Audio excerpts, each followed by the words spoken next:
Aşura ərəbcə bir kəlmədir, mənası elə 10 deməkdir. Bizdə ən çox insanlar Aşura nə vaxt, Aşura nə vaxtdır?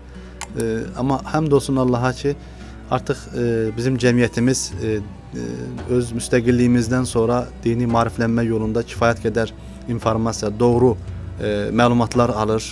Özəlliklə baxın, sizin bu verilişinizin də inanıram ki, qurulduğu gündən bu günə qədər bir daha söyləmişdim, ünsiyyət bir mənası da dostluq deməkdir. Bu dostluğunu xalqımızla, millətimizlə qurmağa çalışırsınız. Allah bərəkətləndirsin. Və bu yönü ilə Aşura əslində Mühərrəm ayının olması yönü ilə bir kəlməsindən daha zahiri mənasından batini mənası çox dərindir.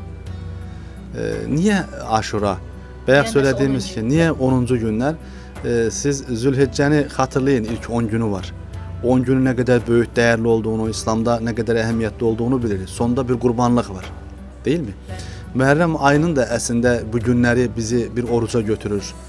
10-cu günündə başqa bir qurban var. Allaha yaxınlaşmanın, direnişin sonundakı böyük mükafatın, toplumun, cəmiyyətin bəzən dirilməsi üçün qurbanların getməsinin nə qədər böyük anlamı olduğunu biz Mühərrəm ayının içərisində bu Aşuranın bağrında görə bilirik.